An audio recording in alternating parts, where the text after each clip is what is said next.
ನಮಸ್ತೆ ಪ್ರಿಯ ವಿದ್ಯಾರ್ಥಿಗಳೇ. ಈ ವಿಡಿಯೋದಲ್ಲಿ 8ನೇ ತರಗತಿಯ ಎರಡನೆಯ ಭಾಗದ ಯಾವುದು ಹೇಳಿ ಕನ್ನಡ. ಓಕೆ, ಕನ್ನಡ 8ನೇ ತರಗತಿಯ ಭಾಗ 2ರ ಮೊದಲ ಪಾಠ ಹೂವಾದ ಹುಡುಗಿ ಪಾಠದ ಪ್ರಶ್ನೋತ್ತರಗಳನ್ನ ನಾನು ಇಲ್ಲಿ ಮಾಡ್ತಾ ಇದ್ದೀವಿ ನಮ್ಮ ಚಾನಲ್ನಲ್ಲಿ. ಮಾಡ್ತಾ ಇದ್ದೀವಿ. ಯಾರು ಹೊಸಬ್ರು ನಮ್ಮ ಚಾನಲ್ ನೋಡ್ತಾ ಇದ್ದೀರೋ, ಹೊಸದಾಗಿ ವಿಸಿಟ್ ಕೊಟ್ಟಿದ್ದೀರೋ, ನಮ್ಮ ಚಾನಲ್ನ ಸಬ್ಸ್ಕ್ರೈಬ್ ಮಾಡ್ಕೊಳ್ಳಿ. ವಿಡಿಯೋಗೊಂದು ಲೈಕ್ ಮಾಡಿ. ಈ ವಿಡಿಯೋ ನಿಮಗೆ ಇಷ್ಟ ಆಗಿದ್ದರೆ ನಿಮ್ಮ ಫ್ರೆಂಡ್ಸಿಗೆ ಶೇರ್ ಮಾಡಿ ಅಂತ ಹೇಳ್ತಾ, ನಾವು ಪ್ರತಿದಿನ ಅಪ್ಲೋಡ್ ಮಾಡೋ ವಿಡಿಯೋಗಳು ನಿಮಗೆ ಬಂದು ಬೇಗ ತಲುಪಬೇಕು ಅಂದರೆ ನಾವು ಎಲ್ಲ 1ನೇಯಿಂದ 10ನೇ ತರಗತಿವರೆಗಿನ ಎಲ್ಲ ಕ್ಲಾಸ್ಗಳ ಪ್ರಶ್ನೋತ್ತರಗಳನ್ನ ಮಾಡ್ತಾ ಇದ್ದೀವಿ. ನಮ್ಮ ಚಾನಲ್ನ ಸಬ್ಸ್ಕ್ರೈಬ್ ಮಾಡ್ಕೊಳ್ಳಿ. ಎಲ್ಲ ವಿಡಿಯೋ ಹಾಕಿದ ತಕ್ಷಣ ನಿಮಗೆ ಪ್ರತಿದಿನದ ವಿಡಿಯೋ ಬಂದು ತಲುಪುತ್ತೆ. ಅದರ ಜೊತೆಗೆ ಗ್ರಾಮರ್ ಕೂಡ ಮಾಡ್ತಾ ಇದ್ದೀವಿ, ಕನ್ನಡ ಇಂಗ್ಲೀಷ್. ನಿಮಗೆ ಸರ್ಕಾರಿ ನೌಕರಿಗೂ ಕೂಡ ಯೂಸ್ ಆಗೋ ಹಾಗೆ. ಓಕೆನಾ?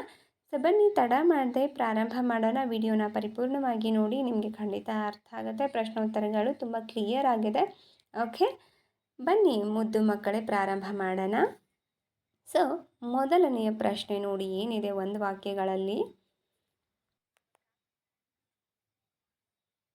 ಒಂದು ವಾಕ್ಯದಲ್ಲಿ ಉತ್ತರಿಸಿ ಕೆಳಗಿನ ಪ್ರಶ್ನೆಗಳಿಗೆ. ನೋಡಿ ಮುದ್ದು ಮಕ್ಕಳೇ, ಮುದುಕಿಯ ಕಿರಿಯ ಮಗಳು ಏಕೆ ಹೂವಿನ ಗಿಡವಾದಳು ಅಂತ ಇದೆ ಮೊದಲನೆಯ ಪ್ರಶ್ನೆ. ಮುದುಕಿಯ ಮಗಳು ಏಕೆ ಹೂವಿನ ಗಿಡ ಆಗ್ತಾಳೆ ಅವಳು? ಉತ್ತರ: ಮುದುಕಿಯ ಮಗಳು ತನ್ನ ತಾಯಿಯ ಕಷ್ಟವನ್ನು ಪರಿಹರಿಸಲು ಹೂವಿನ ಗಿಡ ಆದಳು. ಓಕೆ. ಎರಡನೆಯ ಪ್ರಶ್ನೆ, ದೊರೆಯ ಹೆಂಡತಿ ಹೂವಿಗೆ ಎಷ್ಟು ಹಣ ಕೊಟ್ಟಳು? ಎಷ್ಟು ಹಣ ಕೊಡ್ತಾಳೆ? 1 ಮೊಗೆ ಅಲ್ವಾ? ದೊರೆಯ ಹೆಂಡತಿ ಹೂವಿಗೆ 1 ಮೊಗೆ ಹಣ ಕೊಟ್ಟಳು. ಇನ್ನು ಮೂರನೆಯ ಪ್ರಶ್ನೆ ನೋಡಿ ಏನಿದೆ ಅಂತ. ಮುಂದಿನ ಪ್ರಶ್ನೆ, ಹೂವಾಗುವ ಹುಡುಗಿಯ ವಿಚಾರವನ್ನು ದೊರೆಯ ಮಗ ಯಾರ ಬಳಿ ಹೇಳಿದ ಅಂತ ಕೇಳಿದ್ದಾರೆ. ಹೂವಾಗುವಂತಹ ಹುಡುಗಿಯ ವಿಚಾರವನ್ನು ದೊರೆಯ ಮಗ ಯಾರ ಮುಂದೆ ಹೇಳ್ತಾನೆ? ಹೂವಾಗುವ ಹುಡುಗಿಯ ವಿಚಾರವನ್ನು ದೊರೆಯ ಮಗ ಮಂತ್ರಿಯ ಮಗನ ಬಳಿ ಹೇಳಿದನು. ಓಕೆ. ಇನ್ನು 4ನೇ ಪ್ರಶ್ನೆ, ದೊರೆಯ ಚಿಕ್ಕ ಮಗಳು ಗೆಳತಿಯರೊಂದಿಗೆ ಎಲ್ಲಿಗೆ ಹೋದಳು? ದೊರೆಯ ಚಿಕ್ಕ ಮಗಳು ಗೆಳತಿಯರೊಂದಿಗೆ ಸುರಹೊನ್ನೆ ತೋಟಕ್ಕೆ ಹೋದಳು. ಉತ್ತರ. ಓಕೆ, ಅರ್ಥ ಆಗ್ತಿದೆ ಅಲ್ವಾ ಮಕ್ಕಳೇ? ಕ್ಲಿಯರಾಗಿ ಕೇಳಿಸ್ತಿದೆ ಅಂತ ಅಂದ್ಕೊಳ್ತೀನಿ ನಾನು ಮುದ್ದು ಮಕ್ಕಳೇ. ಓಕೆ. ಇನ್ನು ಮುಂದಿನ ಪ್ರಶ್ನೆ ನೋಡಿ, ಪಟ್ಟಣಕ್ಕೆ ಹಿಂದಿರುಗುವಾಗ ಅಕ್ಕ ತಮ್ಮನಿಗೆ ಏನು ಉಡುಗೊರೆ ನೀಡಿದಳು ಅಂತ ಕೇಳಿದ್ದಾರೆ. ನೋಡಿ ಉತ್ತರ: ಪಟ್ಟಣಕ್ಕೆ ಹಿಂದಿರುಗುವಾಗ ಅಕ್ಕ ತಮ್ಮನಿಗೆ ಬೇಕಾದಷ್ಟು ಐಸಿರಿಯ ಉಡುಗೊರೆ ನೀಡಿದಳು ಅಂತ ಬರಿಬೇಕು. ಓಕೆನಾ? ಇನ್ನು ನೋಡಿ ಏನಿದೆ, ಕೊಟ್ಟಿರುವ ಪ್ರಶ್ನೆಗಳಿಗೆ 3-4 ವಾಕ್ಯಗಳಲ್ಲಿ ಉತ್ತರಿಸಿ ಅಂತ ಇದೆ. ಮೊದಲನೆಯ ಪ್ರಶ್ನೆ, ಅರಮನೆಗೆ ಹೂವು ಎಲ್ಲಿಂದ ಬರುತ್ತದೆ ಎಂದು ದೊರೆಯ ಮಗ ಹೇಗೆ ಕಂಡುಹಿಡಿದನು ಅಂತ ಇದೆ. ಮುದ್ದು ಮಕ್ಕಳೇ, ಅರಮನೆಗೆ ಹೂವು ಎಲ್ಲಿಂದ ಬರುತ್ತದೆ ಎಂದು ದೊರೆಯ ಮಗ ಹೇಗೆ ಕಂಡುಹಿಡಿತಾನೆ ಅಂತ ಕೇಳಿದ್ದಾರೆ. ಉತ್ತರ ನೋಡಿ ಮುದ್ದು ಮಕ್ಕಳೇ, ದೊರೆಯ ಮಗ ಹೂವನ್ನು ತಂದು ಕೊಡುತ್ತಿದ್ದ ದೊಡ್ಡ ಹುಡುಗಿಯನ್ನು ಹಿಂಬಾಲಿಸಿದನು. ಅವರ ಮನೆಯ ಸುತ್ತಮುತ್ತ ಹೂವಿನ ಗಿಡಗಳು ಇಲ್ಲದನ್ನು ಗಮನಿಸಿ ಮಾರನೆಯ ದಿನ ಸೂರ್ಯ ಹುಟ್ಟುವ ಮೊದಲೇ ಹೋಗಿ ಗಿಡದ ಮರಿಯಲ್ಲಿ ಇದ್ದು ಆ ಹುಡುಗಿ ಮನೆಯ ಮುಂದಿನ ದೊಡ್ಡ ಮರದ ಮೇಲೆ ಕುಳಿತುಕೊಂಡು ಪ್ರತಿದಿನದಂತೆ ಕಿರಿಯ ಹುಡುಗಿ ಹೂವಿನ ಗಿಡವಾಗಿ ಮತ್ತೆ ಮನುಷ್ಯಳಾಗುವುದನ್ನು ಗಮನಿಸಿದ. ಇದರಿಂದ ಅವರು ಹೂಗಳನ್ನು ಪಡೆಯುತ್ತಿರುವುದನ್ನು ಕಂಡುಹಿಡಿದ. ಓಕೆ, ಅರ್ಥ ಆಗ್ತದೆ ಅಲ್ವಾ ಮುದ್ದು ಮಕ್ಕಳೇ? ಕ್ಲಿಯರಾಗಿ ನಾವಿಲ್ಲಿ ಟೈಪಿಂಗ್ ಮಾಡಿದ್ದೀನಿ ಅಂತ ಅಂದ್ಕೊಳ್ತೇನೆ. ನೋಡಿ ನೆಕ್ಸ್ಟ್ ಏನಿದೆ ಪ್ರಶ್ನೆ, ತಂಗಿ ಹೇಗೆ ಹೂವಿನ ಗಿಡ ಆಗುತ್ತಿದ್ದಳು ಅಂತ ಕೇಳಿದ್ದಾರೆ. ಓಕೆ, ನೋಡಿ ತಂಗಿ ಹೇಗೆ ಹೂವಿನ ಗಿಡ ಆಗ್ತಾ ಇದ್ಲು? ಉತ್ತರ ನೋಡಿ, ತಂಗಿಯು ತನ್ನ ಮನೆಯ ಮುಂದಿನ ಒಂದು ಮರದ ಕೆಳಗೆ ಗೂಡಿಸಿ ಸಾರಿಸಿ 2 ಬಿಂದಿಗೆ ನೀರನ್ನು ಮಂತ್ರಿಸಿ ಮರದ ಕೆಳಗೆ ದೇವರ ಧ್ಯಾನ ಮಾಡುತ್ತಾ ಕುಳಿತುಕೊಳ್ಳುತ್ತಿದ್ದಳು. ಅಕ್ಕ 1 ಬಿಂದಿಗೆ ನೀರನ್ನು ತಂಗಿಯ ಮೇಲೆ ಸುರಿಯುತ್ತಿದ್ದಳು. ಆಗ ತಂಗಿಯು ಘಮಘಮಿಸುವ ಹೂವಿನ ಗಿಡವಾಗುತ್ತಿದ್ದಳು. ಅರ್ಥ ಆಗ್ತಾ ಇದೆ ಅಲ್ವಾ ಮುದ್ದು ಮಕ್ಕಳೇ? ಈ ಥರ ಶಾರ್ಟ್ ಆ್ಯಂಡ್ ಸ್ವೀಟಾಗಿ ಆನ್ಸರ್ಗಳನ್ನ ಬರಿಬೇಕು 2-3 ವಾಕ್ಯಕ್ಕೆ. ಮೂರನೇ ಪ್ರಶ್ನೆ ನೋಡಿ, ದೊರೆಯ ಮಗ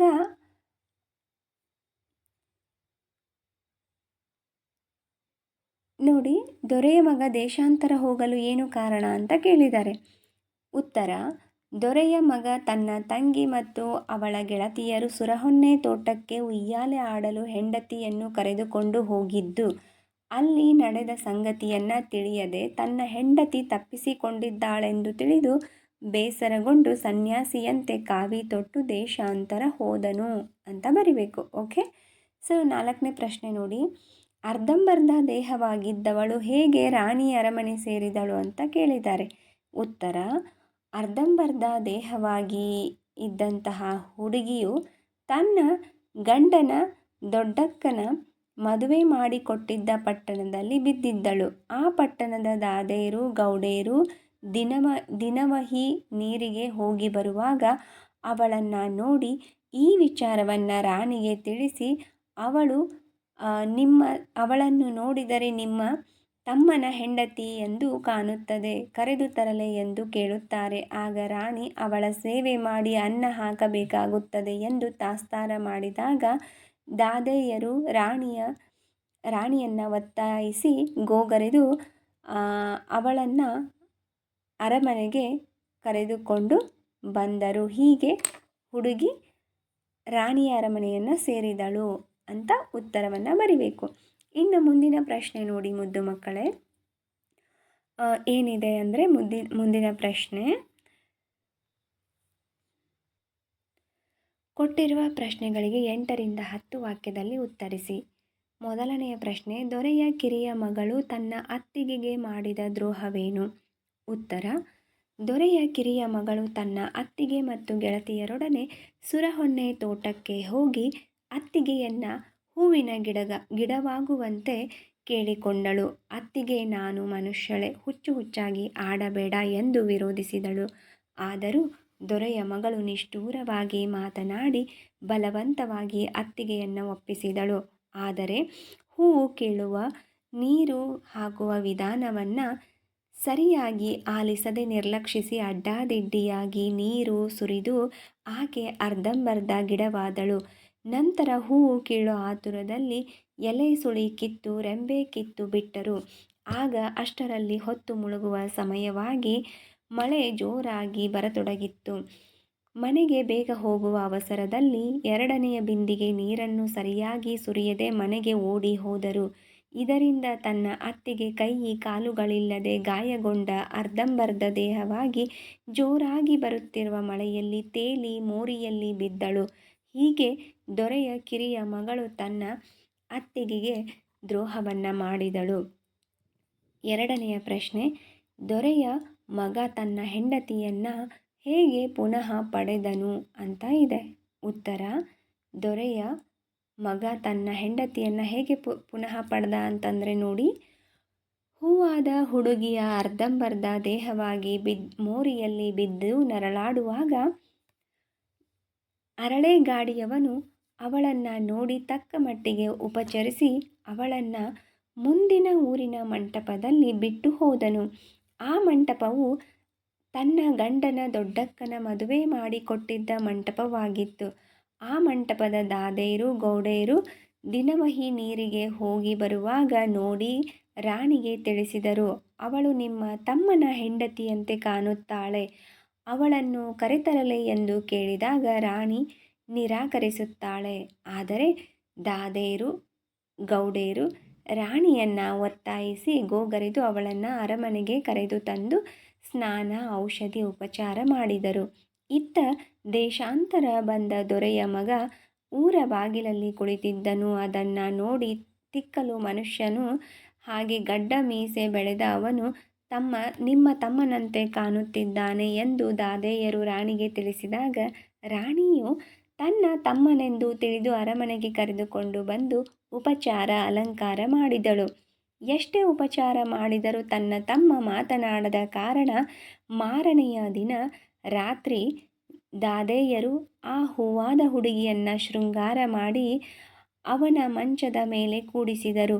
ಮಟುಕು ಕೈಗಳಿಂದ ತನ್ನ ಪಾದಗಳನ್ನು ಒತ್ತುತ್ತಿದ್ದ ಆಕೆಯನ್ನು ಕಂಡು ಅವಳು ತನ್ನ ಹೆಂಡತಿ ಎಂದು ತಿಳಿದು ಆಕೆಯಿಂದ ನಡೆದ ಸಂಗತಿಯನ್ನೆಲ್ಲ ತಿಳಿದು ಹಾಗೂ ಮತ್ತೆ ಅವಳನ್ನು ಮೊದಲಿನಂತೆ ಮಾಡುವ ವಿಧಾನವನ್ನು ತಿಳಿದು ಅವಳನ್ನು ಸಂಪೂರ್ಣ ಮೊದಲಿನಂತೆ ಆಗುವಂತೆ ಮಾಡಿದನು.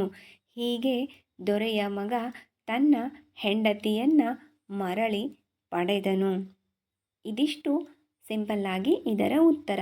ಇನ್ನು ಮುಂದಿನ ಪ್ರಶ್ನೆ ನೋಡಿ ಮುದ್ದು ಮಕ್ಕಳೇ, ಸಂದರ್ಭ ಸಹಿತ ಸ್ವಾರಸ್ಯ ವಿವರಿಸಿ ಅಂತ ಇದೆ.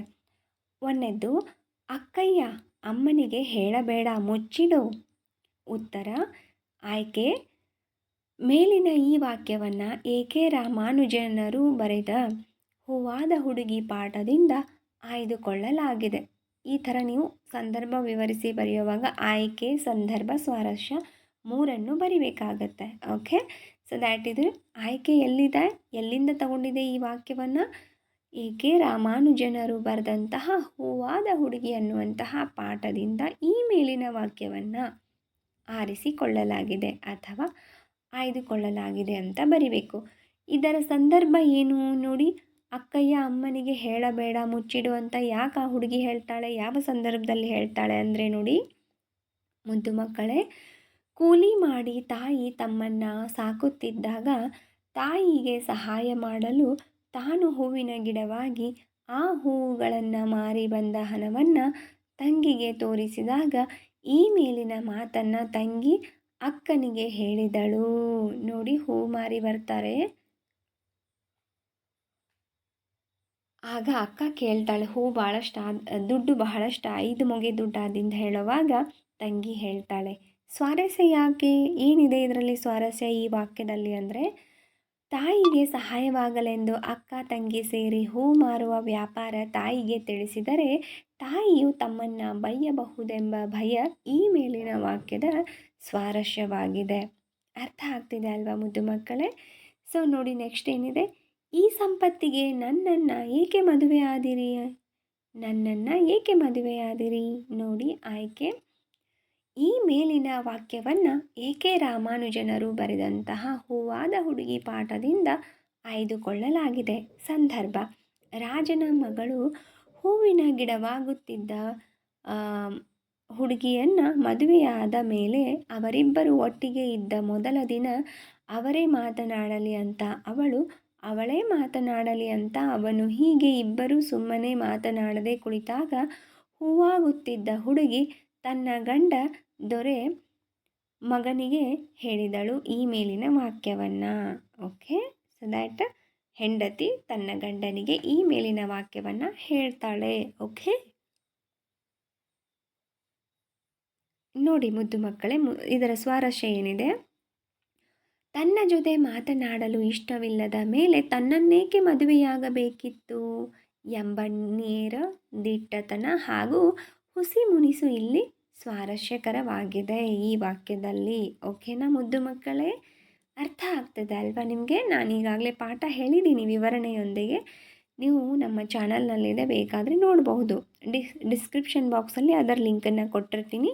ಪಾಠವನ್ನು ನೀವು ನೋಡೋದಾದರೆ ಕೇಳೋದಾದರೆ ಕೇಳ್ಬೋದು. ಓಕೆ, ಮುಂದಿನದು ಏನಿದೆ ನೋಡಿ, ಸಂದರ್ಭ, ಯಾರಾದರೂ ಅನ್ನ ನೀರ ಕೊಟ್ಟರೆ ಜೀವ ಉಳಿಸಿಕೋ.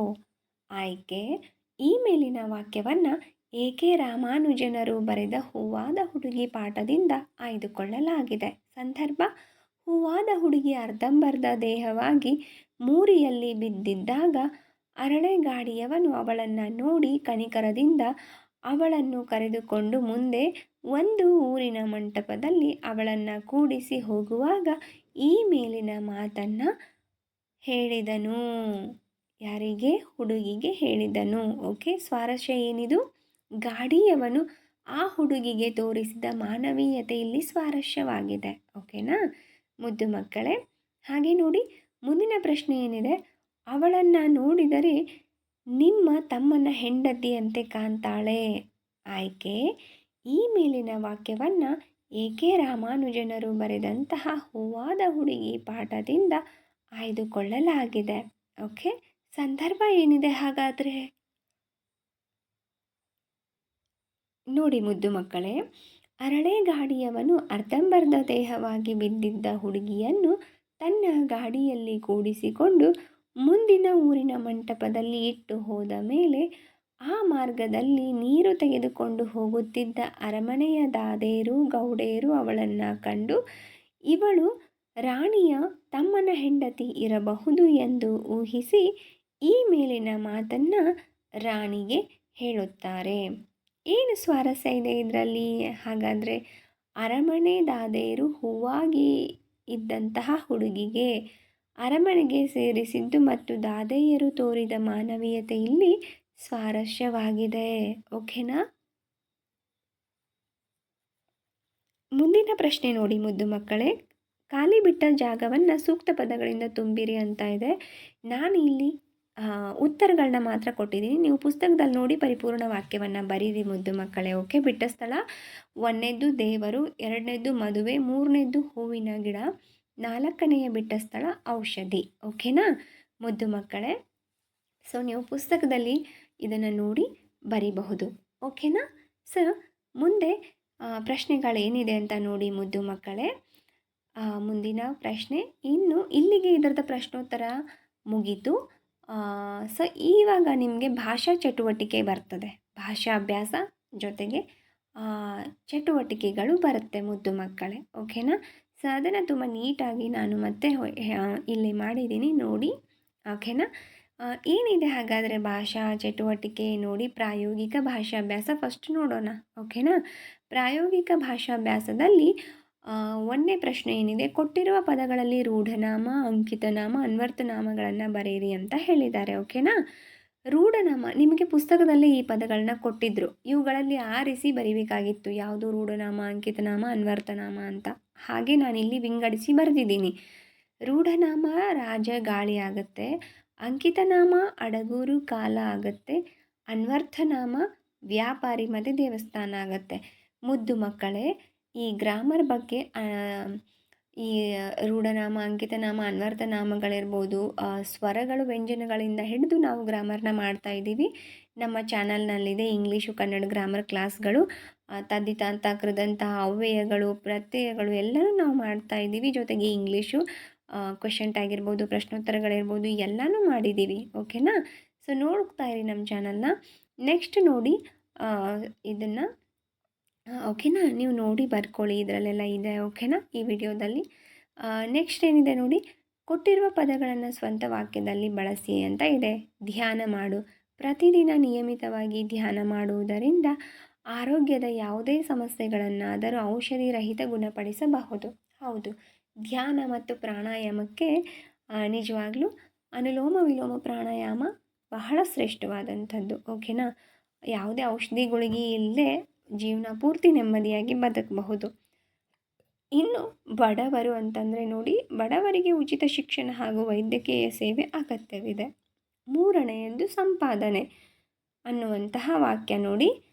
ಅನ್ಯಾಯದ ಹಾಗೂ ನೈತಿಕ ಯೋಗ್ಯತೆ ಇಲ್ಲದ ಸಂಪಾದನೆ ಪಾಪವನ್ನು ತಿಂದಂತೆ. ಓಕೆನಾ ಮುದ್ದು ಮಕ್ಕಳೇ? ಸ್ವಂತ ವಾಕ್ಯ ನಾನಿಲ್ಲಿ ಬರೆದಿದ್ದೀನಿ. ಇನ್ನು ನೋಡಿ, ಉಡುಗೊರೆ 4ನೇಯ ಪದ. ಉಡುಗೊರೆ ಅನ್ನುವಂಥದ್ದು ಪ್ರೀತಿ ಹಾಗೂ ಹಾರೈಕೆಯ ಸಂಕೇತ ಮುದ್ದು ಮಕ್ಕಳೇ. ಓಕೆನಾ? ಪ್ರೀತಿ ಹಾಗೂ ಹಾರೈಕೆಯ ಸಂಕೇತ. ಇನ್ನು ನೆಕ್ಸ್ಟ್ ನೋಡಿ, ಕೊಟ್ಟಿರುವ ವಾಕ್ಯಗಳನ್ನು ಗ್ರಾಂಥಿಕ ರೂಪದಲ್ಲಿ ಬರೆಯಿರಿ ಅಂತ ಇದೆ. ನೀನು ಹೂವು ತಕ್ಕೊಂಡು ಹೋಗಿ ಮಾರ್ಕೊಂಡು ಬಂದುಬಿಡೆ. 1ನೇದ್ದು ಇದನ್ನು ಗ್ರಾಂಥಿಕ ರೂಪದಲ್ಲಿ ನೋಡಿ. ನೀನು ಹೂವು ತೆಗೆದುಕೊಂಡು ಹೋಗಿ ಮಾರಿಕೊಂಡು ಬಂದು ಬಿಡು. 2ನೇಯದ್ದು, ದಾದೇರು ಗೋಗರೆದದ್ದಕ್ಕೆ ಒಪ್ಕೋತಾಳೆ. ಓಕೆನಾ? ದಾದೆಯರು ಗೋಗರೆದಿದ್ದಕ್ಕೆ ಒಪ್ಪಿಕೊಳ್ಳುತ್ತಾಳೆ. ಇನ್ನು ಕೊನೆಯದು ನೋಡಿ ಏನಿದೆ, ತಾಯಿ ಅಣ್ಣನ ಕೇಳಿಕೊಂಡು ಕರ್ಕೊಂಡು ಹೋಗು ಅಂತಾಳೆ. ತಾಯಿ ಅಣ್ಣನನ್ನು ಕೇಳಿ ಕರೆದುಕೊಂಡು ಹೋಗು ಅನ್ನುತ್ತಾಳೆ. ಇಲ್ಲಿಗೆ ಈ ಪಾಠದ ಸಂಪೂರ್ಣ ಪ್ರಶ್ನೋತ್ತರ, ಬಿಟ್ಟ ಸ್ಥಳ, ಭಾಷೆ ಅಭ್ಯಾಸ, ಚಟುವಟಿಕೆ ಎಲ್ಲ ಮುಗೀತು ಮುದ್ದು ಮಕ್ಕಳೇ. ಸೊ ನಮ್ಮ ಚಾನಲ್ನ ಸಬ್ಸ್ಕ್ರೈಬ್ ಮಾಡ್ಕೊಳ್ಳಿ. ಈ ವಿಡಿಯೋನ ನಿಮ್ಮ ಫ್ರೆಂಡ್ಸ್ಗೆ ಶೇರ್ ಮಾಡಿ. ವಿಡಿಯೋ ಕೆಳಗಡೆ ಲೈಕ್ ಬಟನ್ ಕಾಣ್ತಿದೆ ಅಲ್ವಾ? ಲೈಕ್ ಬಟನ್ ಕ್ಲಿಕ್ ಮಾಡಿ. ಸಿಗೋಣ ಮುಂದಿನ ವಿಡಿಯೋದಲ್ಲಿ. ನಮಸ್ಕಾರ.